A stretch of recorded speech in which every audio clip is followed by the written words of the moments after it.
Imagina esto. El humo araña el cielo nocturno como dedos desesperados, denso y acre, llevando el mordisco del cedro y la mirra, retorcido en algo repugnante. Primero lo oyes, un rugido bajo y hambriento, como una bestia masticando madera y piedra. Luego llegan los chasquidos agudos de las vigas que se derrumban. Y en algún lugar lejano, el grito de una mujer cuya voz se quiebra y desaparece. Después llega el calor, un muro vivo que quema el aire antes de que el resplandor tiña el horizonte de carmesí. Las sombras se retuercen sobre la gran terraza. Guardianes colosales, toros alados con rostros humanos, permanecen congelados en vigilancia eterna, sus ojos tallados reflejando el infierno que devora el palacio detrás de ellos. Un soldado pasa tambaleándose, los brazos sobrecargados de copas de oro que tintinean como una risa cruel. Su rostro está embadurnado de hollín y algo más oscuro. Está sonriendo. No te ve a ti, acurrucada en la penumbra de la alcoba, con las túnicas de seda rasgadas, la respiración entrecortada, el peso de toda una vida de obediencia susurrada ahora convertido en ceniza en tu garganta. El aire sabe a sal y a miedo, el tuyo y el de miles como tú. Esto no es una tormenta enviada por los dioses. Esto es el fin de un mundo, y apenas acaba de comenzar. Lo que sigue es una historia de fuego y borrado, extraída de los huesos de la historia. Toca la violencia contra las mujeres, la maquinaria de la conquista que convierte vidas humanas en botín. Estas sombras son reales, grabadas en tablillas de arcilla y piedra chamuscada. Si el peso se vuelve demasiado pesado, detente aquí. Respétalo. Para quienes se queden, no caminamos para regodearnos en la ruina, sino para ver los engranajes que trituran imperios y almas hasta convertirlos en polvo. Apártate si es necesario. La historia esperará. Respira. Descansa. El año es 330 a.C. El invierno todavía se aferra a las montañas Zagros como un sudario funerario. Alejandro de Macedonia apenas ha cumplido 30 años, con ojos afilados como la lanza que nunca suelta. Ha destrozado el corazón persa no con un golpe decisivo, sino con una cascada. Hizo en 333, donde Darío huyó como un animal acorralado. Gaugamela el año anterior, donde decenas de miles de vidas persas le compraron a Alejandro un camino hacia el este. Ahora ese camino termina aquí. Persépolis no es solo una ciudad. Es el pulso aqueménida, una terraza tallada en roca viva, elevándose como un trono de Dios sobre llanuras que florecen en oro durante la primavera. Darío el Grande la esculpió 2 siglos antes como monumento a la unidad. Delegaciones de todos los rincones del imperio subían sus escaleras en procesión eterna, portadores de oro nubios, arqueros a caballo escitas, jonios con pescado y telas. Unidad tallada en piedra. Pero la unidad exige tributo, y el tributo engendra resentimiento. Para los griegos, Persépolis se susurra como la ciudad de los persas, una herida brillante que quedó de las viejas guerras cuando Jerjes quemó Atenas en el 480 a.C., dejando la Acrópolis en llamas. Esta invasión no es una conquista nacida del impulso. Es una máquina engrasada con rencor y oro. El padre de Alejandro, Filipo de Macedonia, forjó la Liga de Corinto en 338, uniendo las ciudades-estado griegas bajo un juramento de venganza contra el este. Las ruinas de Atenas todavía marcan el suelo. Tebas se había levantado y caído bajo el talón de Alejandro solo meses antes. Sus hombres fueron masacrados, sus mujeres vendidas como ganado. Persépolis se yergue como el último libro de cuentas. 120.000 talentos de plata y oro yacen apilados en sus bóvedas, suficiente para financiar una década de guerra. Los hombres de Alejandro, harapientos después de años de marchas a través de Anatolia y bajo la sombra del Inducus, no huelen solo riqueza, sino ajuste de cuentas. Entra por las puertas sin oposición. El sátrapa inclina la cabeza y se rinde. La guarnición se disuelve en las colinas. Durante 3 meses los macedonios acampan en medio del esplendor. Las salas de audiencias resuenan con risas. Jardines donde las rosas desafían el frío. Pero bajo la calma, los engranajes giran. Los exploradores informan que Darío reúne fuerzas en el este. Susurros de rebelión se agitan en Bactria. Dejar el tesoro es permitir que se burlen de él. Destruirlo es romper el sistema. Esto no es locura. Es contabilidad, fría y deliberada. Los persas construyeron su imperio sobre satrapías y tributo, una red que se extendía desde el Nilo hasta el Indo. Alejandro pretende quemar el libro mayor, dispersar los hilos y tejer los suyos propios. Hay que quemar Persépolis no porque resista, sino porque perdura. Sus llamas responderán a la Acrópolis, cerrando un círculo de venganza de un siglo. Y en ese cierre, el costo humano quedará escrito en los cuerpos. Alejandro no fue forjado en el fuego. Fue templado por él desde la cuna. Nació en Pela en 356 a.C. bajo un cielo oscurecido por un eclipse. Su madre Olimpia afirmaba que el propio Zeus lo había engendrado. Filipo, el rey buldó, martilleó Macedonia desde un rincón tribal hasta la punta de lanza de Grecia. El hogar no era santuario. Olimpia y la reina pirata, vista como bruja por las élites macedonias, chocaban con las otras esposas de Filipo. Su hijo era el premio en sus guerras silenciosas. A los 12 años, Alejandro domó a Bucéfalo, el semental negro que nadie más podía montar, susurrándole al animal sobre el miedo a las sombras hasta que el terror se dobló en confianza. Ese caballo lo llevaría a través del polvo y la sangre hasta el borde del mundo. Aristóteles lo instruyó en Mieza durante 3 años bajo robles, empapándolo en la ira de Homero, los ideales de Platón y la ética del gobierno. Pero Alejandro escuchó con más atención la lección de Aquiles: la gloria se toma por la fuerza, no se concede. La guerra llegó temprano. A los 16 cargó en Queronea, probando el mando y sus consecuencias. A los 20, tras el asesinato de Filipo entre sombras teatrales, Alejandro fue coronado rey. Los rivales fueron eliminados con precisión quirúrgica. Se sospechó de la mano de Olimpia, nunca se probó. El mensaje quedó claro. Luego Tebas se rebeló, soñando con ayuda espartana. Alejandro respondió arrasando la ciudad. 6.000 muertos, 30.000 vendidos como esclavos. Solo se perdonó la casa del poeta Píndaro, un gesto a las musas. La misericordia no era el punto. El punto era el olvido. Hacia el este. Darío lo puso a prueba.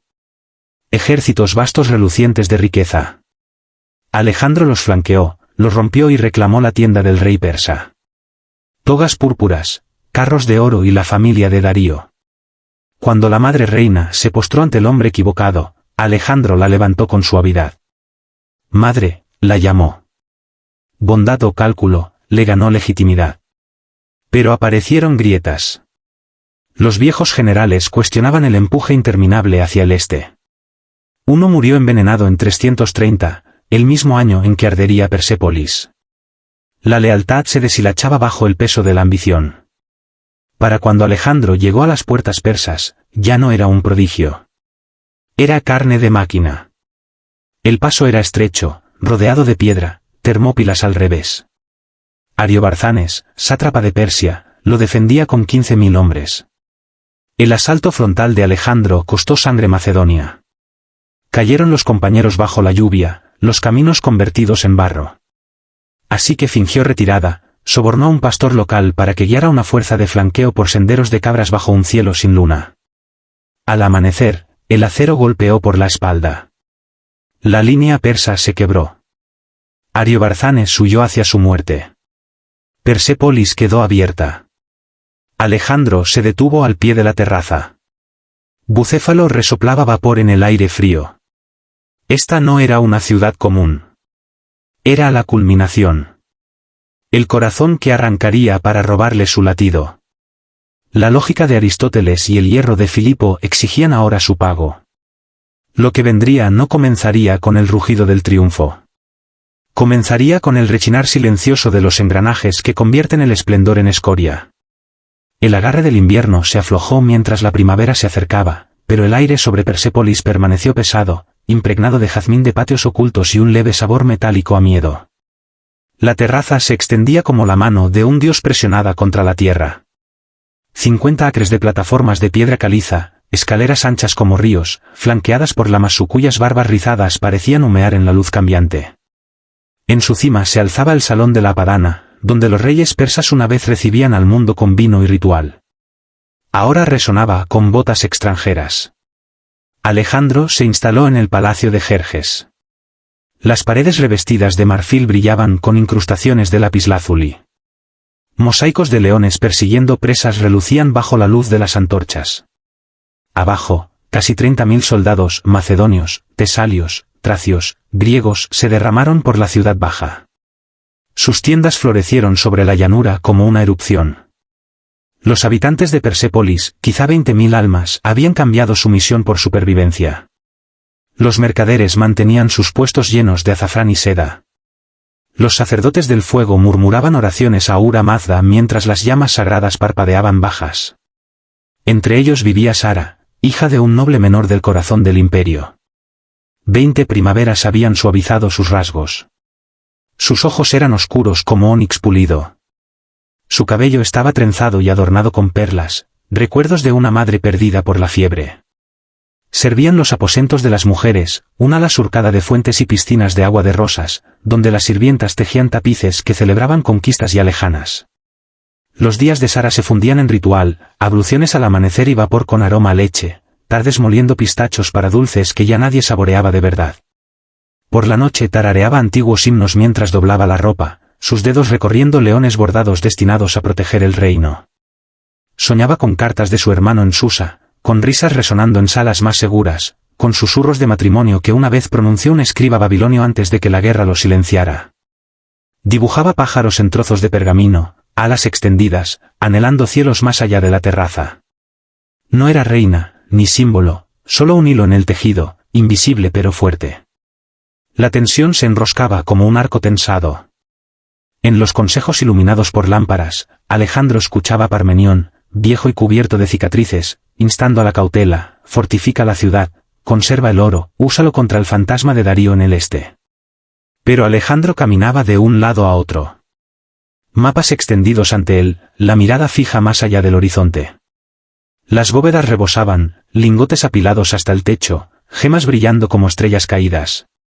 Sus hombres no habían cobrado, estaban inquietos, hambrientos de una forma que el dinero solo no podía saciar. Se extendían los susurros. Los griegos exigían fuego por Atenas. Los simposios se alargaban hasta la madrugada.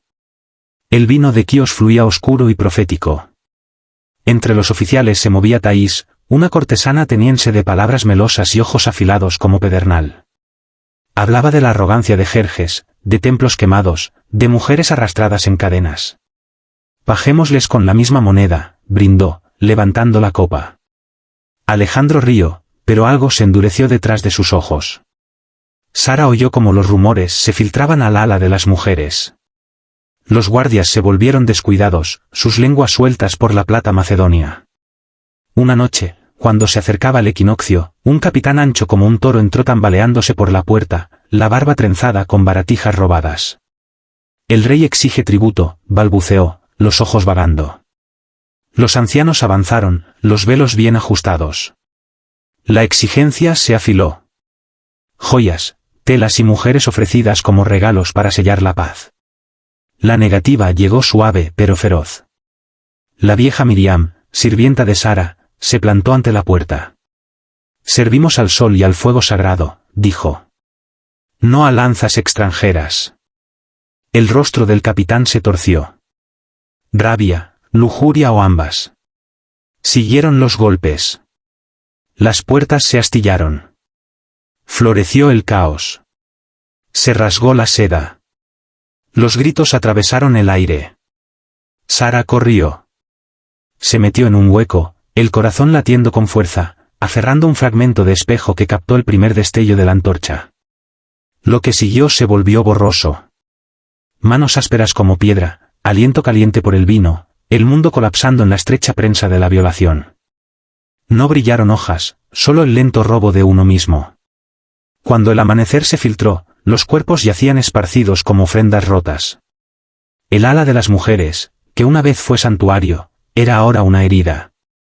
Sara se ovilló entre los fragmentos, la palma sangrando donde el cristal mordió profundo.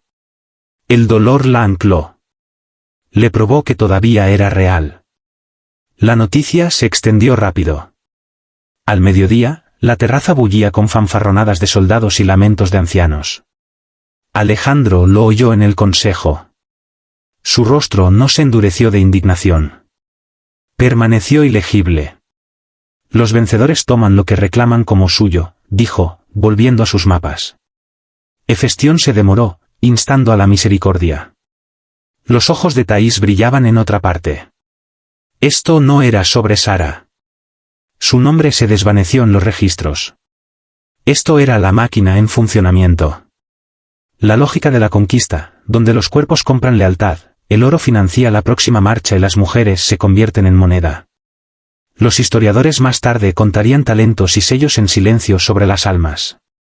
Pero el eco permanece cada vez que los ejércitos aseguran la paz con la misma fría matemática. Pero eso no fue lo peor. Cuando Abril abrió sus flores, la máquina se aceleró. Cambia ahora la mirada a la ciudad baja, a un capitán de rango medio llamado Eudoxis. Nacido en Tracia, lleno de cicatrices y ambicioso. No era confidente de reyes, solo un engranaje. Su tarea era el inventario.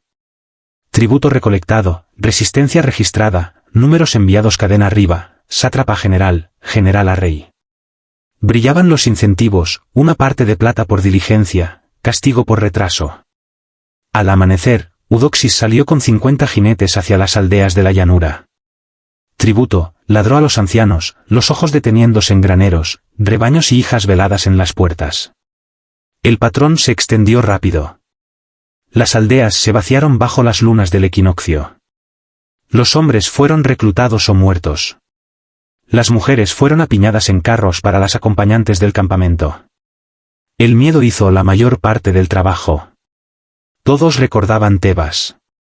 Eudoxis anotaba números limpios. 200 almas reubicadas aquí, 100 allá. Las rutas del este exigían mano de obra. Su parte compró armadura pulida y una muchacha tomada de Persépolis para calentar su lecho de campaña. Los informes subían. Alejandro asentía sobre el vino. La maquinaria zumbaba. Los sátrapas y los medos subían los impuestos para prevenir disturbios. Los rebeldes en Bactria se detenían, sopesando el costo. Detrás de los números había hogares fríos y telares silenciosos. Se apagó el horno de un alfarero. Una viuda apretaba cuencos rotos. Hilos azulados se enredaban en un bastidor abandonado como cielo magullado. Un momento quedó grabado. En un santuario en la ladera, una sacerdotisa velada bloqueó el camino de Eudoxis, bastón en alto. El fuego lo ve todo, escupió. Sus hombres rieron. Cayeron las antorchas. El santuario floreció naranja. Su silueta desapareció en la llama. El informe decía, resistencia neutralizada. Esa noche, un tañedor de lira macedonio tocaba junto a una fuente capturada. Un muchacho persa, perdonado por su voz, cantaba de leones y cañas. La belleza persistía en medio del engranaje, una broma oscura del imperio. Para entonces el cambio había llegado al palacio mismo. La máquina se escalaba hacia arriba, devorando raíces tanto como coronas. Eudoxis soñaba con engranajes infinitos girando sobre los gritos de las mujeres. Al amanecer llegaron nuevas órdenes, preparad el palacio. La máquina, insaciable, estaba a punto de girar hacia adentro. El calor de mayo cocía la terraza hasta que la piedra caliza parecía respirar. Remolinos de polvo bailaban sobre las plataformas como malos augurios. Dentro del palacio, los simposios de Alejandro se hinchaban hasta el exceso. Tormentas de vino de quíos y flautas jonias. Los oficiales se tumbaban sobre alfombras persas gruesas como el pecado. Thais se movía entre ellos, cabellos de llama, su vestido transparente como humo, su voz un canto de sirena. Por Atenas, gritaba, levantando una antorcha. Sus ojos se clavaron en los de Alejandro. Él se levantó tambaleante. Los salones se oscurecieron mientras las sombras saltaban por las paredes como perros de caza. Las vigas de cedro del palacio de Jerjes liberaron su fragancia cuando las primeras llamas las besaron. Los murales de inmortales alimentaron el fuego. Las hojas de oro se enroscaron y ennegrecieron. El rugido ahogó los gritos de abajo donde los saqueadores irrumpieron sin control. El tiempo se estiró, lento como jarabe. Una viga gimió y cayó en un largo y terrible arco. Las chispas estallaron como estrellas recién nacidas. El velo de una doncella se encendió en pleno vuelo. Su sombra huyendo hacia las puertas. El calor ampolló la piel. El humo arañó los pulmones como tierra de tumba. El marfil se derritió, su dulzura acre mezclándose con sudor y miedo. Alejandro estaba de pie en las escaleras, antorcha en mano. Hefestión flotaba a su lado. Por un instante, parpadeó el arrepentimiento, o el triunfo. Luego ardió la apadana. Sus columnas crujieron como truenos mientras caían los dioses. El fuego no coronó en sangre sino en escala, una pira para toda una era. Miles huyeron. Las sirvientas apretaban a los bebés. Los carros de los nobles se hacían pedazos en las escaleras. No sobrevive ningún recuento. Solo susurros. Decenas de miles tocados por el incendio. Mujeres conducidas a campamentos. Vírgenes de la corte repartidas como concubinas. Su pureza, una broma del vencedor. Las casas se vaciaron. Los linajes se rompieron como cañas. Sara, si despertó de su estupor, lo vio a través de la bruma. Las llamas devorando sus pájaros. El ala de las mujeres derrumbándose en ruinas anaranjadas. El fragmento de espejo se deslizó de su mano mientras el palacio rugía. Y sin embargo, en medio de este exceso, apareció una grieta fina. Profundo en las bóvedas, una tablilla sobrevivió. Los sellos de arcilla endurecidos por el fuego, no destruidos por él. El archivo de fortificaciones de Persépolis, miles de contratos que contabilizaban grano, mano de obra, raciones para las mujeres del rey, sobrevivió al incendio. Los registros de la máquina se burlaban del borrado. Alejandro se dio la vuelta, el rostro ceniciento. Hefestión murmuró sobre el exceso. La resistencia no se levantó con espadas, sino con silencio. La mirada inquebrantable de una sirvienta cuando las cadenas chasquearon. La maldición de un noble escupida al fuego. La máquina se dobló. No se rompió, pero la duda se instaló en las filas. Los soldados susurraban de fantasmas en el resplandor, de ojos de mujeres que perseguían su sueño. Al amanecer, el fuego murió hasta convertirse en brasas. Persépolis yacía como una cáscara bajo un cielo de duelo. Aquel verano Alejandro marchó hacia el este. Los vientos de Bactria barrieron la ceniza de su capa. El destino lo alcanzó pronto. Fiebre en Babilonia. 323 a.C., 32 años. No vencido por la espada sino por los cuerpos. El exceso. La traición. Su imperio se fracturó de la noche a la mañana. Ptolomeo a Egipto. Seleuco a Siria. Los diádocos tallando su sueño hasta los huesos. Las mujeres siguieron pagando. La madre reina Sisigambis, perdonada y honrada, se dejó morir de hambre por el dolor cuando llegó la noticia. Estatira, casada con Alejandro en Susa, fue asesinada en las guerras que siguieron. Innumerables otras, nombres como el de Sara, se desvanecieron en los registros, vendidas en mercados griegos, dispersadas en aldeas, dando a luz linajes que difuminaban los bordes del imperio. El poder cambió. Los sátrapas se coronaron reyes. Las ciudades griegas se persianizaron incluso mientras las tierras persas se helenizaban. Las bibliotecas se hincharon. Alejandría atesoró rollos salvados de mundos antiguos. Incluso mientras la pira de Persépolis advertía sobre el borrado cultural. El tesoro que Alejandro arrastró, 20.000 mulas gimiendo, financió precisamente la fusión que había incendiado. Lanzas macedonias casadas con novias bactrianas. Un imperio mestizo de semilla mestiza. Persépolis dormía bajo los escombros. Los chacales aullaban entre columnas caídas, llamando el nombre de Jerjes en la oscuridad. Pasaron los siglos. La verdadera luz llegó en 1931 cuando Ernst Herzfeld, un arqueólogo alemán con ojos de halcón, caminó por la terraza silenciosa.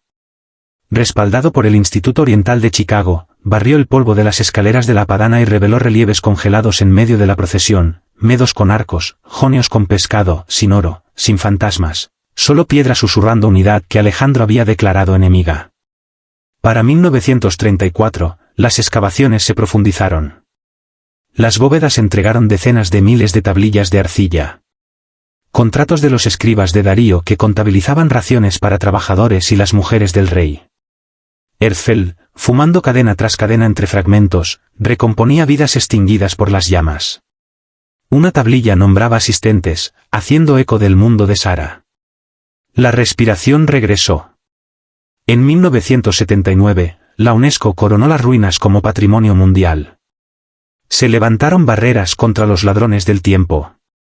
Hoy, un fragmento descansa en tu mano, frío, grabado con el sello de una reina. Herzfeld murió en el exilio en 1948, expulsado de Europa por otra máquina de guerra. Pero su trabajo demostró que el borrado fue incompleto. Los sistemas dejan huesos. Los huesos hablan. ¿Por qué importa esto? Esta ceniza fría desde hace 2 milenios. Porque el plano persiste. Los asedios modernos queman ciudades no por rencores antiguos sino por negación estratégica. Tesorerías incendiadas, barrios asegurados. Mujeres usadas como garantía en un cálculo frío. Esto no es un eco. Es un diseño. Persépolis enseña que el poder es frágil. Las máquinas devoran a sus creadores. Se forman grietas donde se filtra la memoria. La resistencia no siempre es una espada. A veces es una tablilla que sobrevive al fuego. Una pala en manos pacientes. Un nombre rescatado del polvo. La naturaleza humana se dobla. No se rompe del todo. Vuelve al hueco. Las llamas ya se han ido. La terraza se mantiene herida pero erguida. Los leones en las escaleras miran hacia el este como siempre lo han hecho. Sara, si sobrevivió, quizás se deshizo de sus cadenas, desapareció en una aldea donde todavía florecían las rosas. Sus pájaros volaron, aunque solo fuera en la mente. La máquina se detuvo en los sueños febriles de Babilonia. Pero sus ecos susurran en nuestras guerras y en nuestros libros de cuentas. 50.000 sombras debían desaparecer. Hijas reales y guardianas del hogar, borradas por la matemática de la conquista. No desaparecieron. Las tablillas de arcilla guardan sus cuentas. Los relieves llevan sus procesiones. Los arqueólogos las devolvieron a la luz. Y ahora están aquí contigo porque elegiste escuchar. Mira en sus miradas el precio de las coronas. Mira el fuego silencioso de quienes resisten. Si esta historia removió algo en ti, guárdalo. Díselo.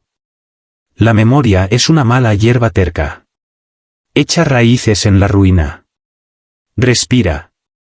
Deja caer el silencio. La historia sobrevive en el oír.